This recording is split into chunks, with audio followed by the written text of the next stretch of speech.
Shalom, shalom, shalom.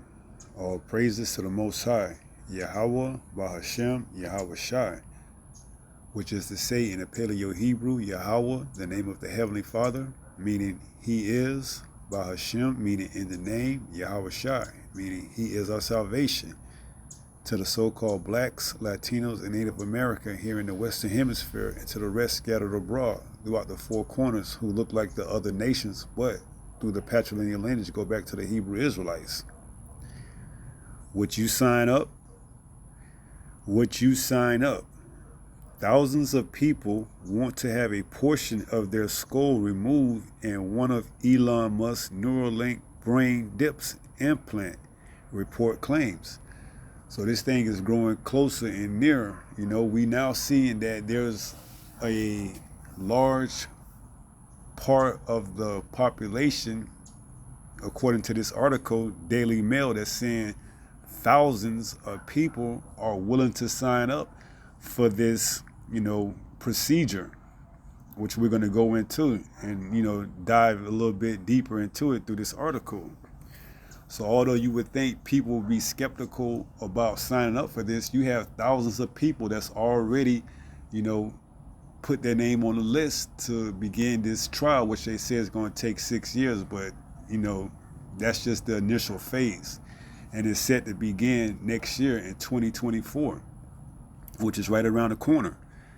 So it says, would you sign up? Thousands of people want to have a portion of their skull removed and one of Elon Musk's Neuralink brain pips implant, report claims. It says the idea of having a portion of your skull removed and a brain pip implanted might sound like the stuff of nightmares, but thousands of people have expressed an interest in doing just that, according to a new report. It says Elon Musk company Neuralink has a vision of treating conditions such as paralysis and blindness by linking brains to computers with the help of micropips.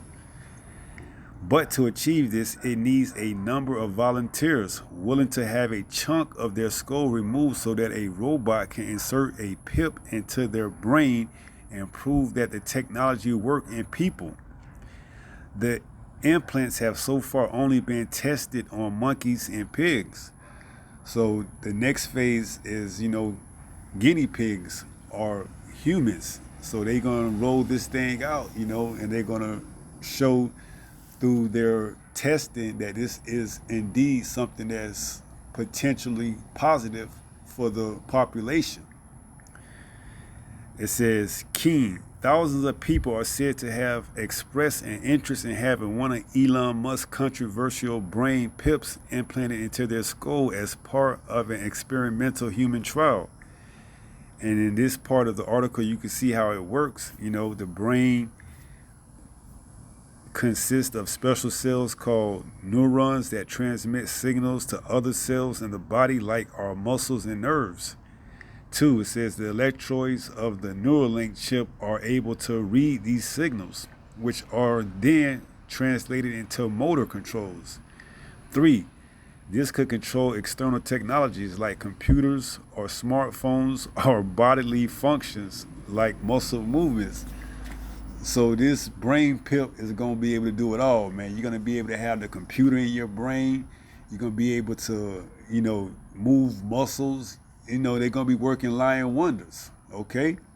So you can see this thing is captivating to some, to some people, enough to have enough to want to, sign up and go on this trial. It says Elon Musk's Neuralink is working to link the human brain with a machine interface by creating micron-sized devices. Neuralink was registered in California as a medical research company in July 2016. So you can see he was already preparing for this years ahead of time. Neuralink was registered in California as a medical research company in July 2016, and Musk has founded the company mostly by himself. It is working on what Musk calls the neural lace technology, implanting tiny brain electrodes that may one day upload and download thoughts. Now, I did a video a while back, using, TED Talks and show how this man wants to, or showing that this man was explaining how brain-to-brain interface is going to work. And they took that down. It was basically showing how you can share memories of other people, experience through brain-to-brain interface by having these micropips implanted inside your brain. You can share memories of other people's, whether they went skiing or whatever they done, went to a wedding. You could download their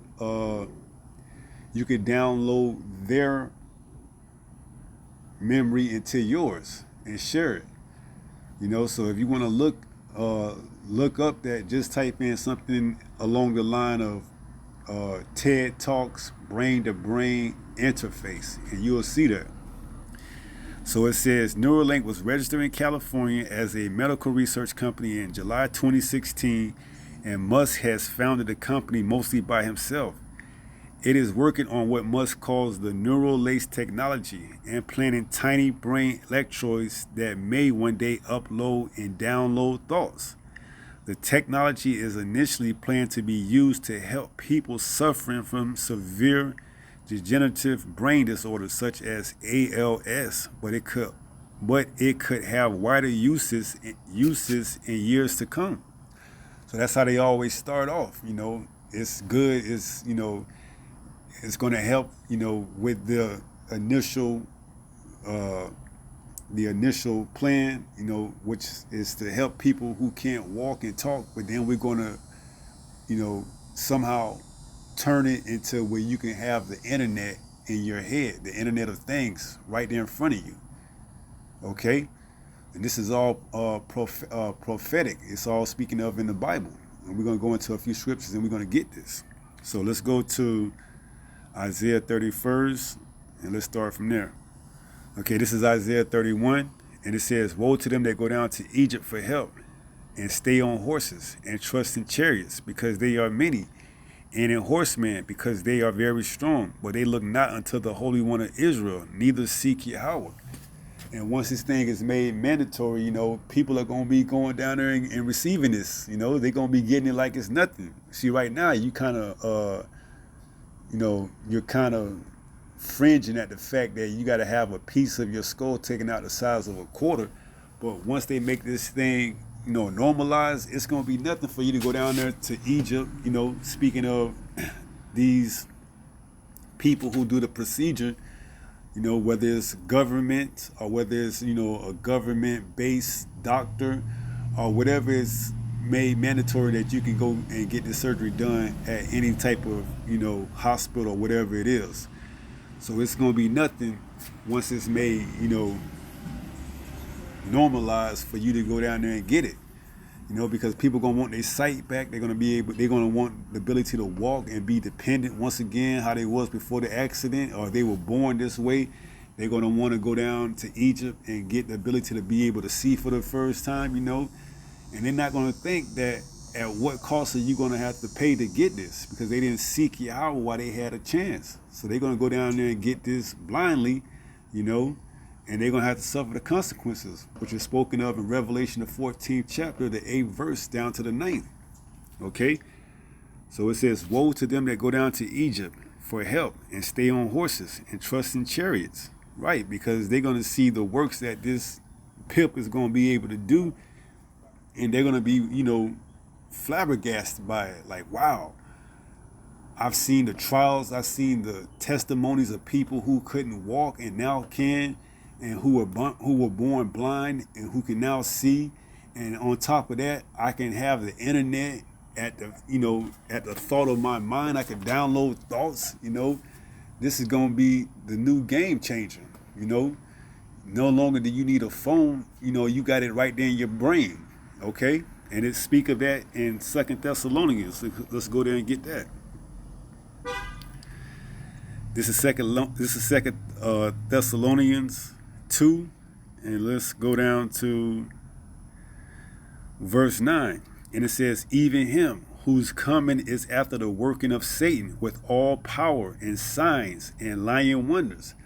So we know this is speaking of Esau, who's coming is after the working of Satan, because we know that he is the physical form of Satan. Okay, which is Satan just means the adversary, and he's in complete opposition of the Most High.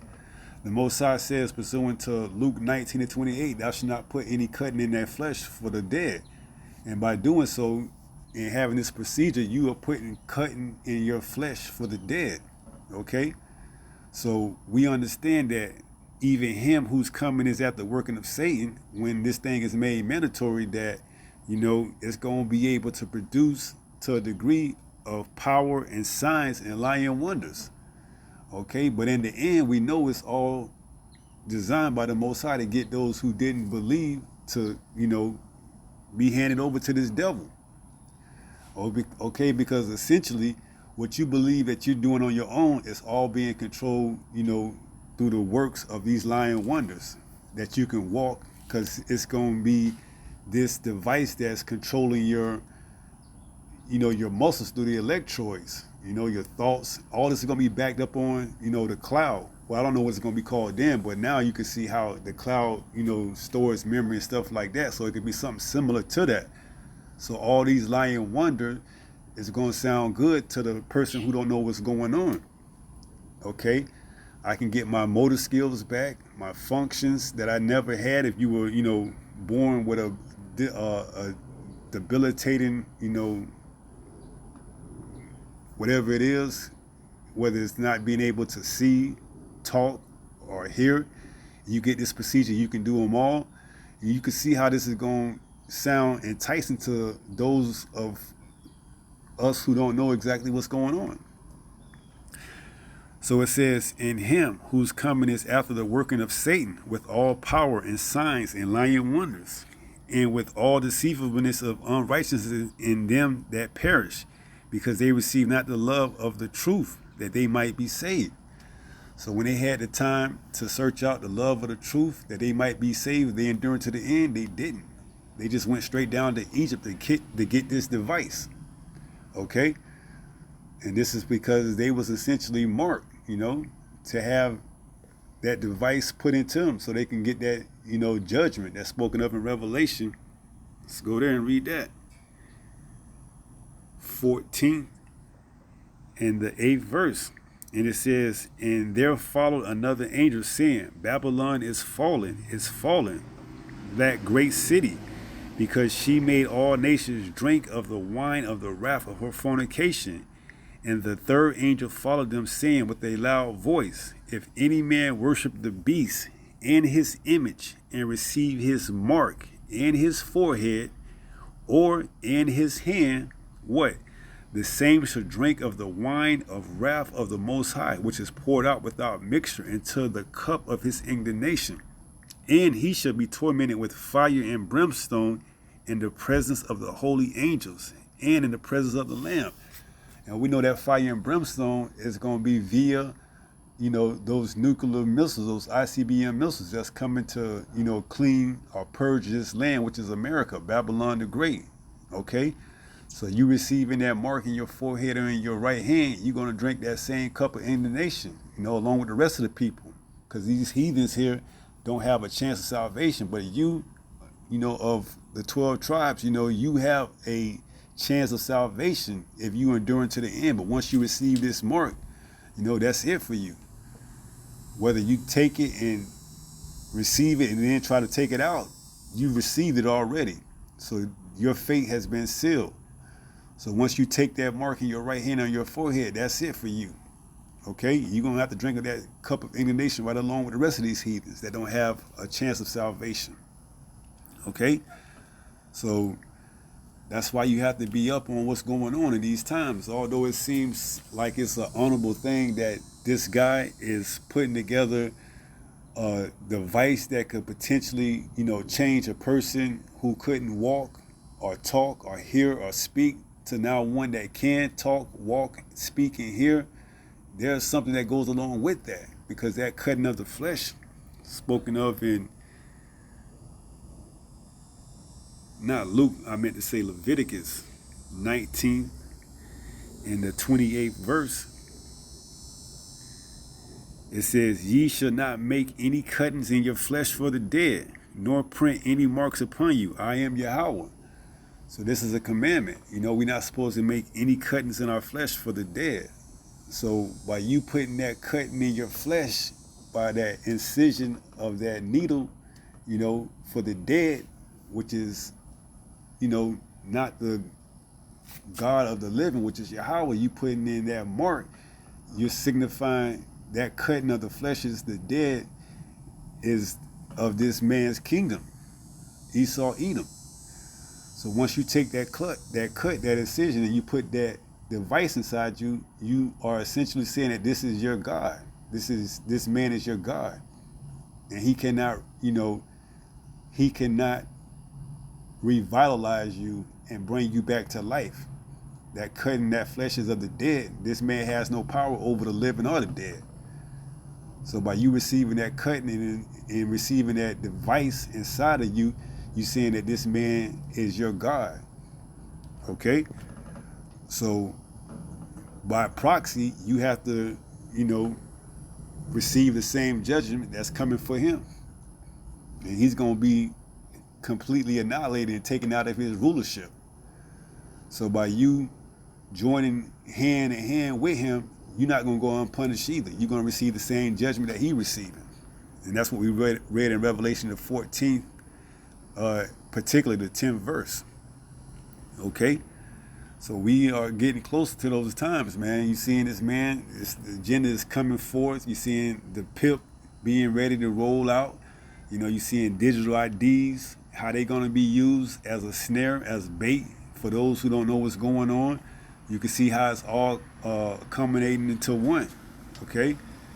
And then on the back end, you got the war between, Israelis and the Palestinians that's going to bring in all these other nations for judgment. And then essentially, it's going to become World War III, the third war. And then Babylon's going to get judged, and all of those here in America who, are not of the 12 tribes, and just because you are of the 12 tribes, if you're not part of the elect, you're going to receive that same judgment. If you don't repent and turn back from your wicked ways while you still have time, okay? So you seeing how this is all, coming together. Our prophecy is fitting in together, okay? So that's why we read in 1 Peter. Let's go there, because we're getting ready to close out, and that's a good verse to close out with. 1 Peter 5 and verse 8. It says, be sober. You have to know what's going on. You can't be drunken off this wine. Spoken of in Isaiah the 29th chapter, 19th verse. Drunk off of wine. Okay? Matter of fact, let's go there and pick that up.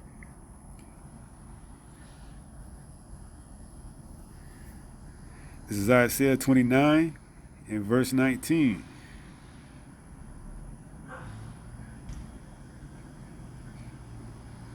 Isaiah 29.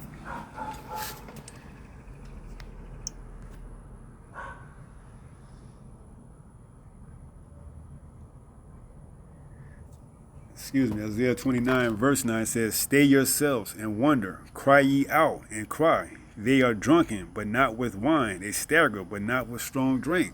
So you have to be sober, because this man's philosophies is to get you drunken and staggering, not with literally wine, but with his philosophies, which are compared to wine. So it says, stay yourselves and wonder, cry ye out and cry. They are drunken, but not with wine. They stagger, but not with strong drink. Right. For Yahweh hath poured out upon you the spirit of deep sleep, and have closed your eyes. The prophets and your rulers, the seers, have he covered. So if you don't have this truth, you're going to be given over to these different philosophies, and you're going to be staggering, but not off a strong drink, off of these different philosophies given over by this, this wicked society, this kingdom. That's why in order for you to be sober and be vigilant, you have to have wisdom and stability. And that's what you get with this truth. It says Isaiah 33:6, and wisdom and knowledge shall be the stability of thy times, and strength of salvation. The fear of Yahweh is his treasure. Okay? So the fear of Yahweh is his treasure. And in order for you to fear him, if you found guilty of any type of, iniquity or sins, you have to repent and turn back from those sins and iniquities so that you can receive that salvation. Okay? So that's why you have to be sober and vigilant. You have to continue to fight this thing day in and day out. This is a continuous battle until the end. Those of you enduring to the end, the same shall be saved. So 1 Peter 5:8 says what? Be sober, be vigilant, because your adversary, the devil, as a roaring lion, walketh about seeking whom he may devour. And if he can get you drunk off his philosophies and staggering and easy target and prey, you're going to be for him. Because you can't see how to walk straight. You can't stand up and run and hide. You're just going to be easy prey for him to, lick his chops. Okay? So hopefully somebody was able to get something from that. And if it be the Lord's will, until the next time, stay strong, stay in the faith. We almost home. Shalom.